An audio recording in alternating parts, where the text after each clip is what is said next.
Solo Leveling, the anime which took the anime scene with a storm. I mean, look at us.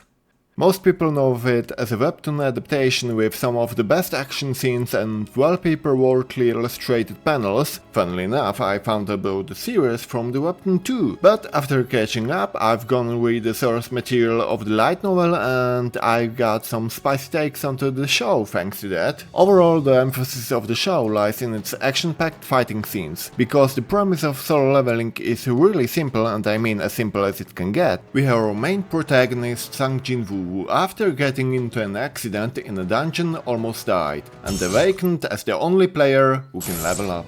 Imagine you're at home watching TV, then out of nowhere a goblin comes out from a portal. The location as random as your closet, and you have to fight him if you want to live. That is literally what happened in this world. One day, gates, passages to dungeons started to open up. There various monsters of various strength reside. In some of the gates there are only goblins, but in other gates even dragons which could wipe out entire nations reside. But the problem with that is that if the gate, the dungeon, is not cleared in time, the monsters break out from inside the gate into outside. So where is outside? It's Earth. So wreaking havoc and taking lives en masse, and then people emerge who stand up to hunt those monsters, clearing the gates and monsters who break out. They who hunt are the hunters. After 10 years of fighting against the monsters, humanity finally has taken back its daily lives back. Being a hunter is now a profession, as there are monsters of varying strength, there are differences with hunters too. As of the moment of awakening, hunters cannot grow their abilities. I mean, they can refine them, but they can't break past the limitation of their abilities.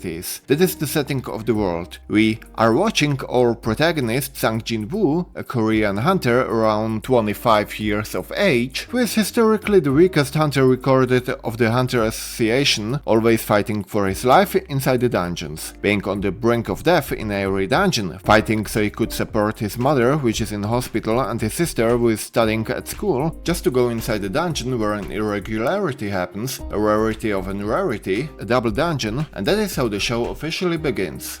As we get from the title of the show, it's all about Jin-woo and him being the only one who breaks the concept of the world, which is getting stronger by the concept of leveling, killing monsters, doing daily quests such as training, or doing emergency quests such as defeating enemies which want to take his life. All of that awards him points in which he gets either stronger, faster, smarter, or more perceptive. We can also see the gradual progression of the mental state of our main protagonist, from how he in the beginning tried just to survive and nothing more, then learning that it is good to wish for something more. We can see that the most in the episode 12, where Jin-woo was on the brink of death, confronted by his past, barely surviving even when he got stronger, that his strength is still not enough and that only the powerful can rule the world. Being strong is a right, a privilege, and that if he wants to live, he has to grow. But it's either their lives or mine.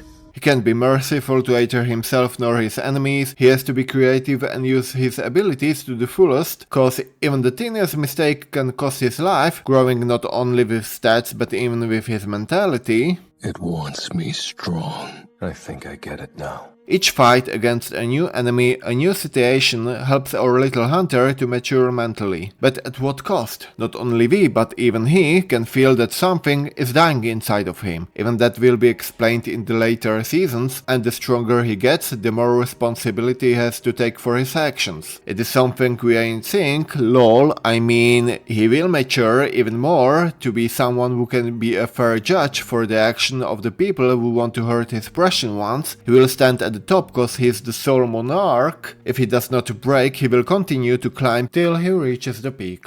Overall, I do find it funny cause some of his inner monologue is trying to be way too serious for some of the most simple of things, like he tries to sound more mature than it is. I mean, it's funny in a way, but it can break the immersion sometimes. I have the same problem with the side characters. I mean, they are having their explanations, but it still feels a bit off having the slip-ins in the middle of the fight. We can see it in episode 11, where throughout the whole fight with Igris it was interrupted not once but twice. That threw me off of the immersion of the fight for a bit. As for the fights, on its own, I mean, just look at this compilation.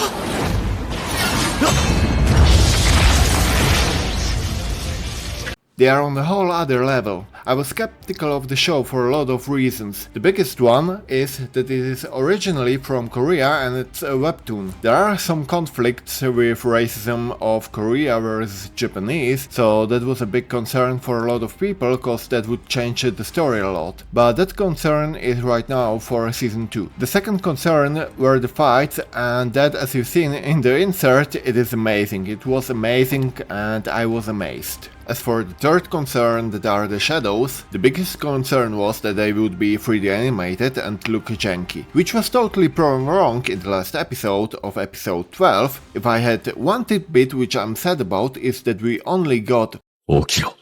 and not rise. But at the same time I do get it that when the English dub comes out, it is the time. We get the rise we waited for. But I really am happy that we finally got a quality webtoon adaptation after the Tower of God. I mean, the God of High School had good fights, but they could have adapted the pacing of the beginning a bit better. There was an adaptation of Noblesse too, still there was not enough justice done to them. Okay, back to Solo Leveling. I like the animation and the gradual change of how they portrayed Jin-woo. How he grew from a weak-minded kid to a drip king, from a poor sticks to the rich building owner, from the dripless to the drip goat, from an E rank to an E rank, cause he still did not get re-examined currently, so yeah. If you gaze for long into the abyss gazes also into you.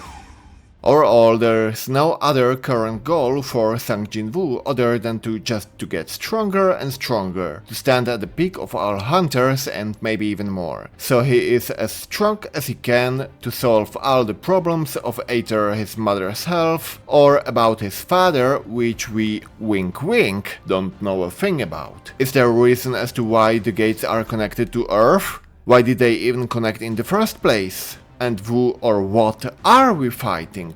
This will all be slowly explained in the future seasons, so we can just have to save all our questions for later and just enjoy the anime for what it is currently. An omega montage of Drip Jin-woo fighting cool fights and trauma. A lot of trauma. And did I mention that there are a lot of bunnies in the show? Cause thanks God there aren't. As for the pacing, it was really good. I mean, the progression overall, still, I do think that they could put up the explanation in the middle and do them all, or just in the beginning, so that when we get into the meat and potatoes, which is the following of Sang Jin-woo, that we would not be interrupted for so many times, like the fighting sequence in episode 11. As for the animation of the series, overall I can say it was really good, but not on the top level in some of the episodes. So an 8.5 out of 10 probably. It peaked at 10 out of 10 in some of the scenes and dropped down onto the others. Like, I did like the details they put into the appearance of Igris and how he came from behind the pillar, cause it is explained exactly why he was there and his inner monologue in the light novel, so that part I was really happy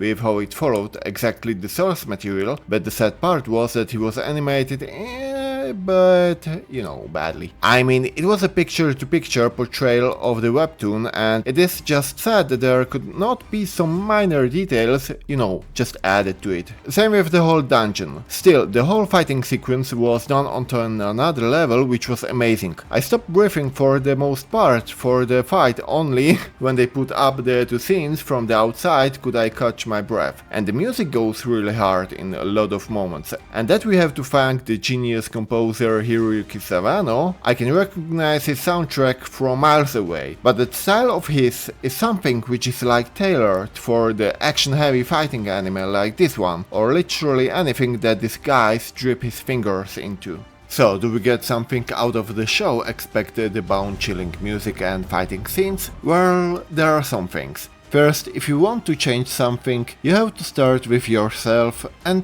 stick to it. Whenever it is working out till you get six-pack or creating YouTube content. Whenever it is you want to change, you have to take the first step, cause in the end you, and I mean you, are the beginning of it all. You want to look cool? Start with a barber and dress up nicely. Try to focus a bit on your posture and expression, the way you talk, the way you move your hands, and slowly but surely you will see some changes. And the more you try to immerse yourself into a craft, the wider wider your world becomes. But the most crucial of them all is always the first step, and the second most crucial thing is to stick with it till you make it. Just preserve it and chew the adversary which life gives you, and you will see the sweet fruits of your labor. That part of Sang Jin-woo growth is something that anyone can steal for themselves. I don't wanna brag about, but I lost almost 40 pounds, which is almost 18 kilos in around half a year. Cause I preserved, and I stopped working out cause of some little problems, but I still hold my weight and I did not increase it from the moment I stopped. So in the end, the one holding you back is always going to be you yourself. Thank you all for watching and staying with me till the end. Stay healthy, press like and subscribe, and I'm going to see you all in the next video.